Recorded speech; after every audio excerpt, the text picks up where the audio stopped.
El ingeniero Luis Mérida ha brindado claramente el proyecto de una de las empresas que nos otorga uno de los servicios primordiales para el desarrollo de la vida. Por su parte, nos dará su punto de vista el ingeniero Roberto Lavalle de la experiencia en el área de la concesión de EDEA, otra empresa responsable de la entrega de otro servicio esencial. Ingeniero, buenas tardes. Buenas tardes a todos. También va a hablar Oscar Caballero, que es el jefe de Relaciones Institucionales. Bueno, la idea de esta charla era explicarles un poco el desempeño ambiental de EDEA sustentable. ¿Se escucha bien? Sí. EDEA, que es la empresa distribuidora de energía atlántica, al igual que todas las empresas eléctricas, el tema medio ambiente se lo asocia mucho al tema de los bifenilos policlorados, los PCB. En general, en la opinión pública, todo el mundo sabe lo que es el PCB o tiene una noción, tuvo mucho impacto mediático, ¿no? Para hacer un poco de historia sobre ese tema, digamos que el refrigerante que usan los transformadores como intercambiador de calor es aceite mineral. Prácticamente en todos los equipos el refrigerante utilizado es el aceite mineral. Sin embargo, en los años 70 y para casos muy puntuales se utilizaban los PCB. Fundamentalmente, por ejemplo, acá en el Estadio Mundialista, los transformadores que utilizaban eran de PCB puro, para casos muy puntuales. Como todo refrigerante, ya sea el aceite mineral o los PCB, hace falta su regeneración periódica, ¿no? Y en el pasado, los equipos que regeneraban tanto los aceites como los PCB eran los mismos, se utilizaban distintamente. Se regeneraba el aceite de un transformador con aceite mineral y cada tanto uno de PCB. ¿Y eso a qué llevó?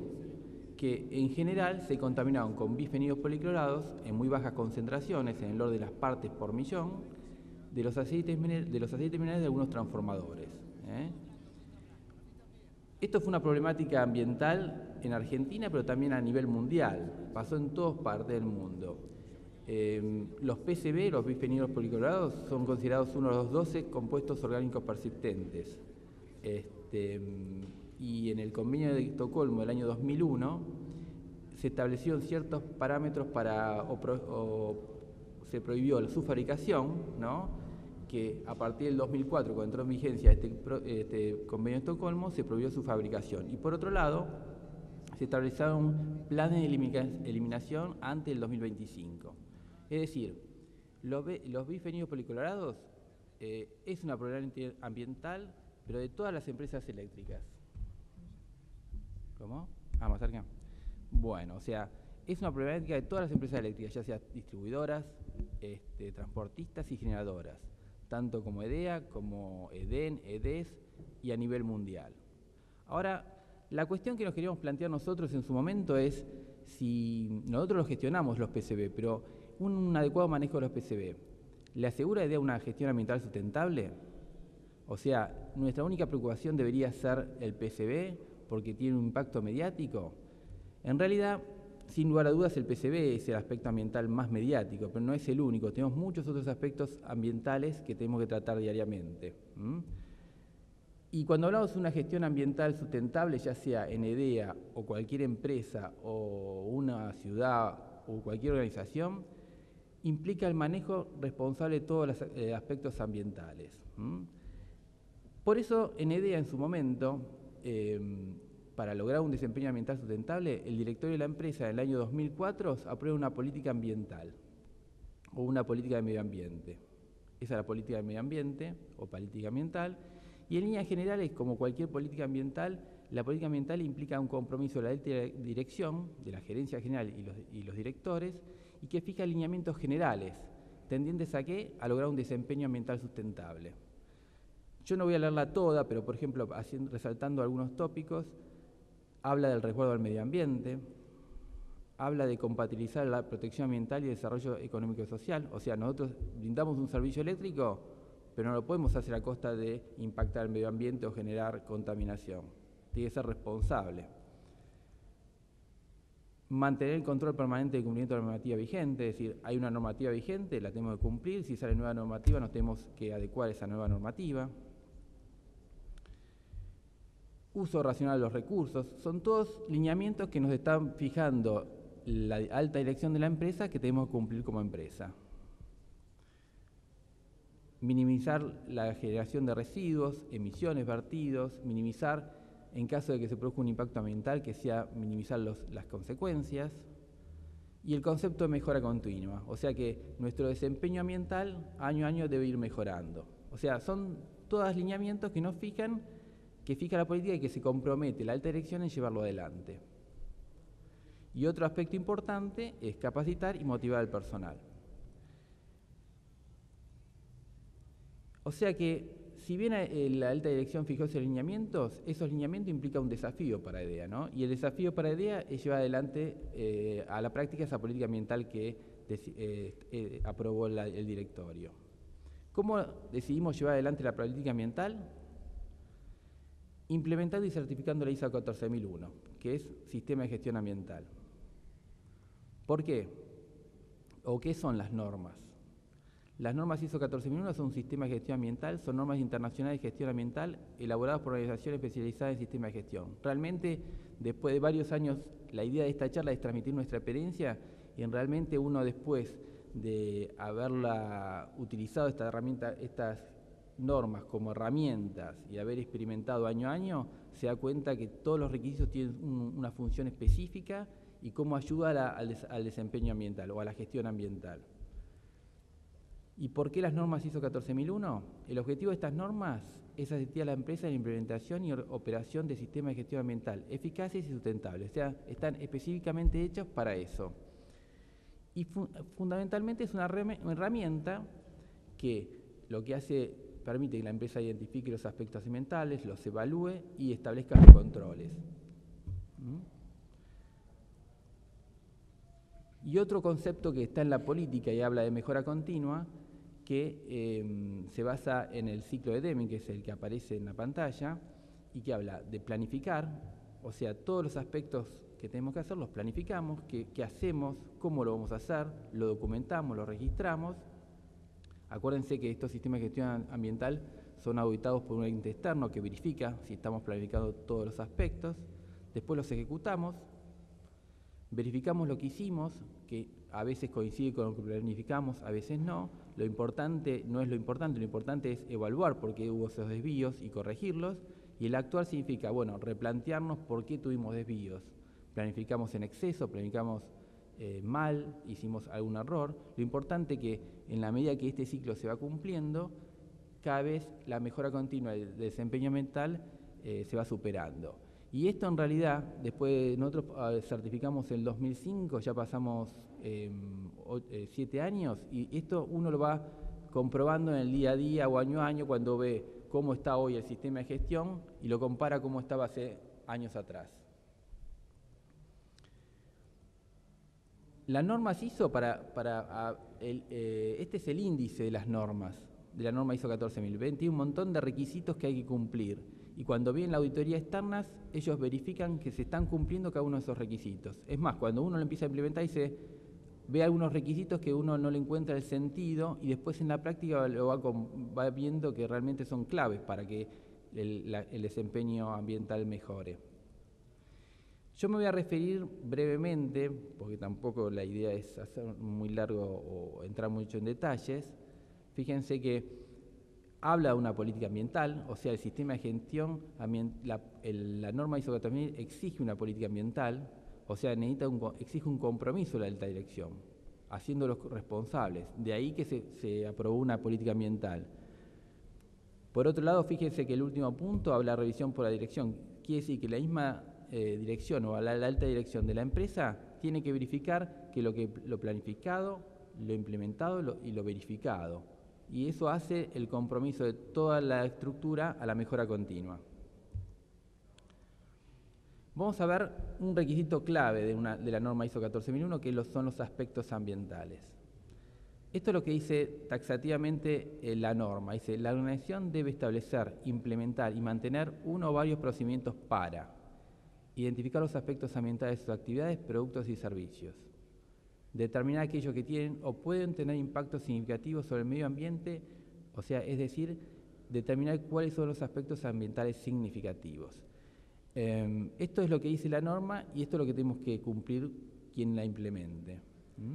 Para diferenciar lo que es un aspecto ambiental de un impacto ambiental, el aspecto ambiental es elementos de las actividades, productos o servicios de una organización que puede interactuar con el medio ambiente. Eso no implica que va a haber un impacto ambiental o un daño al medio ambiente, solamente un aspecto que hay que identificar y que como toda actividad tenemos. Y el impacto ambiental, cualquier cambio en el medio ambiente, sea adverso o beneficioso, resultante en un todo o en parte de actividades, productos o servicios de una organización. ¿Se entiende bien la diferencia? Es importante hacer la distinción entre aspecto e impacto.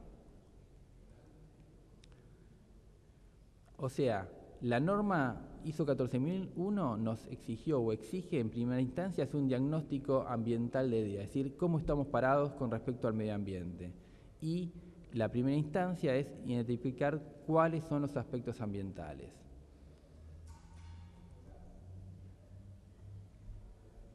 Una vez que se identificaron los aspectos ambientales, hay que establecer una metodología de evaluación para determinar cuáles de esos aspectos ambientales son los significativos y cuáles no. Y una vez que uno identificó los aspectos ambientales significativos, la norma exige cómo lo vas a controlar. Y eso los auditores externos te controlan. Cuáles son los aspectos que identificaste, cuáles consideras que son significativos, y de esos significativos, cómo los vas a controlar. Es decir, se identifican los aspectos, se evalúan, se determinan cuáles son significativos o no, de acuerdo al criterio que fijó la empresa. Sobre los significativos se establecen controles y posteriormente sobre esos controles hay un programa de gestión ambiental que va controlando o va verificando que se cumplan los controles, corrigiéndolo y experimentando la mejora continua. Para que una muestra de cuál fue, cómo, no sé si se alcanza a ver bien, pero bueno, esta es la matriz que ideamos nosotros para evaluar los aspectos ambientales. Fíjense que acá dice la actividad, cuál es el aspecto, en este caso dice generación de energía, qué es lo que podría generar un impacto, el aceite, y qué impacto podría generar. Y podríamos contaminar el suelo, el agua o la flora. Y acá, estos son todos los parámetros que utilizamos para evaluar los aspectos ambientales significativos. La idea es poder ser objetivos y medir a todos los aspectos con la misma regla, con la misma medida, con los mismos parámetros y tratar de poner varios factores, cosa de que influyan muchos aspectos. Por ejemplo, ¿en qué momento se podría generar el impacto ambiental? Presente, pasado, futuro, con qué frecuencia, diaria, semanal, mensual, excepcional, podría ser, la magnitud, bajo, medio, alto, con qué interactúa con el suelo, el aire, el agua, uno va marcando, y después hay una serie de preguntas que está cubierto por un requisito legal, y acá no puedo poner todos los datos, pero se le va puntuando en si es sí, no, cada pregunta. Es potencial generador de reclamos o demandas, impacta sobre el agua superficial, impacta sobre el suelo napas, acá si es sí pone 3, si es no pongo 0, así sucesivamente con todos factores y me da un valor final. Este valor final, 21, me dice si es significativo o no. Y nuestra matriz dice que son significativos aquellos que dan un valor por encima de 5. Esto, si bien a priori uno ya de antemano sabe cuáles son los aspectos que podemos generar impactos ambientales, al aplicar esto, uno realmente homogeniza todo o ve algo más profesional de esto. Y en función de haber aplicado esto, detectamos 23 aspectos ambientales significativos. O sea que no era solamente el PCB o el bifenilo policlorados. Obviamente uno de esos 23 son los bifenilos policlorados. Entonces, los aspectos ambientales significativos, si no los controlo adecuadamente, me va a generar un impacto ambiental. Algunos de los que encontramos nosotros, generación de ruido molesto al vecindario, generación de campo electromagnético, generación de radiointerferencias, posibles pérdidas o derrames de aceite, posibles pérdidas o derrames de bifenilos policlorados, generación de residuos especiales, situación de emergencia, una situación de un incendio, obviamente es un problema de seguridad, pero también generaría impacto ambiental. los recursos no renovables, como el papel, la energía. Y los impactos que podrían ocasionar algunos de estos aspectos, podríamos molestias al vecindario, contaminación del agua y el suelo, afectación de la fauna y de la población, contaminación del aire, consumo de recursos renovables. Es decir, la norma ISO 14000 te obliga a identificar los aspectos ambientales significativos. ¿Para qué? Para evitar que se produzcan estos impactos.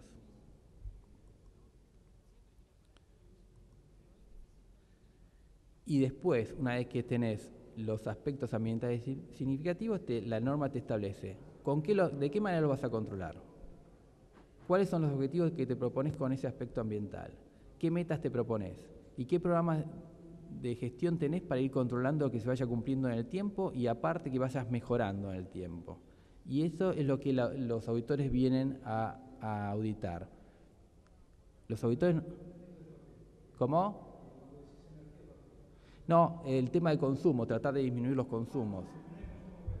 Claro, como recursos, ¿ves que dice consumo de recursos no renovables? Nos pusimos como aspecto ambiental negativo, es decir, lo identificamos. Por eso es importante aplicar la matriz, porque uno, en la medida que lo va aplicando, van apareciendo otros aspectos que después los tenés que considerar. Nosotros, si nos dejamos llevar por la opinión pública, nos teníamos que ocupar solamente del PCB. Y sin embargo, al aplicar esto, nos dimos cuenta que hoy en día nos ocupamos mucho más de otros aspectos que del PCB. Ahora vamos a ver algunos aspectos ambientales que nombramos antes. Por ejemplo, la generación de residuos especiales. Obviamente, en nuestras actividades se generan muchos tipos de residuos y algunos, de acuerdo a lo que establece la legislación vigente, se encuadran como residuos especiales. ¿Qué control propuesto?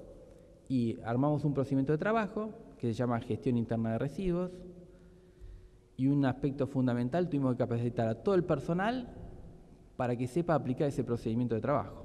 Cuáles son los residuos, cómo los clasificás, qué tipo de recipiente tenés que utilizar, cómo lo disponés, etcétera, etcétera. Bueno, tuvimos que poner los recipientes adecuados para ir haciendo la separación de los residuos. Tuvimos que desarrollar nuevos recipientes por el tipo de residuo. Por ejemplo, cables en desuso no entraban en un tacho, fuimos a ir desarrollando, ir mejorando la gestión para ir pudiendo cumplir el tema de controlar los residuos. Los distintos tipos en solventes en un tipo de recipientes, los residuos oleosos o aceites en desuso en otro tipo de residuos, y esto los capacitamos a todo el personal. Otro aspecto, también lo que hicimos, tuvimos que optimizar la infraestructura de las sucursales. Nosotros tenemos 23 sucursales, tuvimos que hacer, para los residuos inertes, tuvimos que hacer estos boxes para separar las distintas clases, así después la demos disposición final adecuada. Este es el de Mar del Plata, pero el de Chascomús es similar, pero muchísimo más chico. Lo fuimos adecuando en cada sucursal y hoy en cada sucursal está la separación de residuos y está estos boxes para hacer la clasificación de los residuos inertes. Esto fue mejorando año a año porque vamos experimentando. Por ejemplo, el tema de los recipientes, habíamos diseñado poner todo en tambor y después no nos resultaba. Bueno, la mejora continua fue diseñar otro tipo de recipientes. Esa es nuestra experiencia. Otro aspecto ambiental importante es, nosotros tenemos muchísimos equipos conteniendo aceite mineral. Bueno, se pueden producir pérdidas o derrames, ya sea en el transporte, en la manipulación o en el almacenamiento. También desarrollamos un procedimiento de trabajo que se llama contingencias ambientales y derrames. Tienen esa codificación porque están dentro del sistema de gestión. O sea, cuando te vienen a auditar, te dicen cuál es el procedimiento, te analizan el procedimiento y ven cómo estás controlando el aspecto ambiental. Acá también fue muy importante la necesidad de capacitar al personal operativo. Piensen que se les cambia la forma de cómo venían trabajando. Nunca se les habló de qué tenían que hacer ante una pérdida. Hoy en día tienen que cambiar la mentalidad y hacer un cambio cultural de adaptarse a estos nuevos procedimientos y incorporar el tema ambiental a la gestión que ellos tenían cotidianamente. Se definió un plan de obras porque para evitar esto teníamos que adecuar mucho bastante la infraestructura, como por ejemplo los lugares donde almacenamos los transformadores, las 24 sucursales no estaban bien, ya lo hicimos todos. Todos los transformadores de alta tensión se les implementó un sistema de contención de derrames. Todos los sistemas fijos de 132 se le incorporó un sistema de fijo de extinción. Piensen que un incendio de una estación transformadora nuestra va a generar un impacto ambiental de emisiones. Entonces, ¿cómo le demostramos a los auditores que lo controlamos? Bueno, incorporamos un sistema de fijo de extinción. ¿Un transformador puede tener un derrame? Sí, pues lo van a evitar y en la medida de lo posible sí, pero aparte le ponemos un sistema de contención de derrame. Se entiende que todas nuestras actividades o todas nuestras instalaciones son ahora más sustentables o más amigables con el medio ambiente. Y cuando hablamos de controlar, acuérdense que el sistema de gestión a su vez te pide un programa de gestión ambiental. Con respecto a todos estos parámetros, hay un plan anual de simulacros que lo vamos realizando a lo largo de todo el año.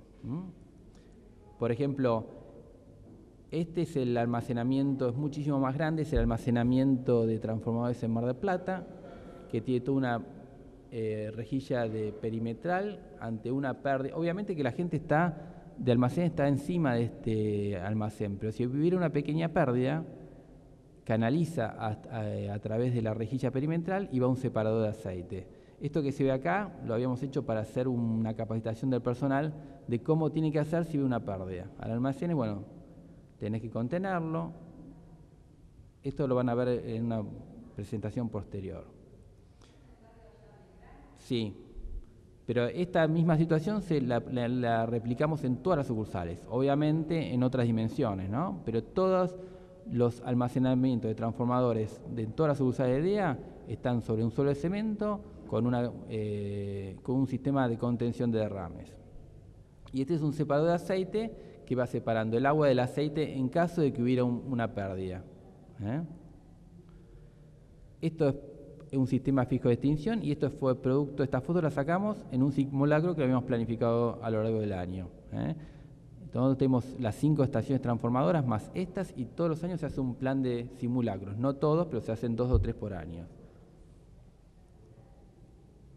Acá se ve cómo le pusimos a todos los sistemas de transformadores pileta de contención. ¿Esto cómo funciona? Si llega, si había un derrame, se acumula en la pileta y después acá hay un sistema de separado de aceite y agua que se abre el grifo o la válvula y entonces lentamente se hace canalizar la pérdida y va pasando el agua y se va reteniendo el aceite. Y esto ya lo implementamos en todos los... No, esto no se terminó. Hay un plan de adecuación del resto de los transformadores. Lo que sí ya se terminó, el tema del almacenamiento de transformadores. Ustedes se dan cuenta que ahora nuestras instalaciones tienen muchos sistemas de control de los aspectos ambientales. ¿Para qué? Para evitar los posibles impactos ambientales. Otros aspectos ambientales que habíamos identificado, ruidos molestos al vecindario. También realizamos 3 procedimientos de trabajo y sobre estos tenemos programas anuales de control. Con respecto a ruido molesto al vecindario, existe la norma IRAN 4062, que se llama ruido molesto al vecindario, donde estipula los niveles de ruido que están permitidos al vecindario. Esto es, por ejemplo, una instalación nuestra que es en Belgrano e Hipólito Yrigoyen. Acá enfrente hay un edificio en altura, un edificio de apartamentos, hay muchos edificios, pero realmente en los balcones de ese edificio generamos un nivel de ruido importante, tuvimos que hacer una modificación bastante importante del sistema de ventilación. Tuvimos que dar vuelta a todo, aislar por adentro, aumentar la superficie de ingreso de aire para poder disminuir todo un sistema que hubo que modificarlo.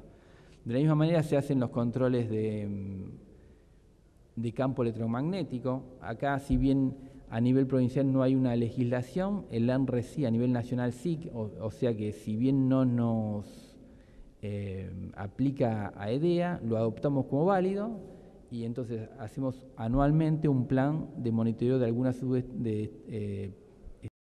instalaciones nuestras, y a lo largo de los 3-4 años vamos haciendo una vuelta, un circuito. Y lo mismo con radiointerferencia. Con respecto al PCB, ¿qué fue lo que hicimos? Fue un aspecto importante, pero por lo que ustedes vieron no fue exclusivo, sino que hoy en día es mucho más importante para nosotros la adecuación de las instalaciones para evitar derrames que el proceso de contaminación, que ya lo terminamos. ¿Cómo funcionó esto? Supongamos que había un transformador contaminado con aceite mineral, pero con algún nivel de PCB. Esto se vaciaba, lo vaciamos en estos tambores. El aceite se declorinaba. Esto es el galpón nuestro, donde hoy este galpón se hizo especialmente para el tratamiento de los PCB. Está ahí también en el barrio Belgrano. Hoy en día lo usamos para la gestión de residuos, pero bueno, en su momento se lo utilizó para la declorinación de aceites. Ahí se ve el reactor. ¿Esto cómo funciona? Ingresa el aceite en batch de 500 litros y como que la molécula complicada o compleja de los bifenilos policlorados es el cloro, con un reactivo a base de sodio o potasio, se generaba la declorinación, se forman sales de sodio que decantan. Esto se trabajaba a una temperatura de 100-120 grados.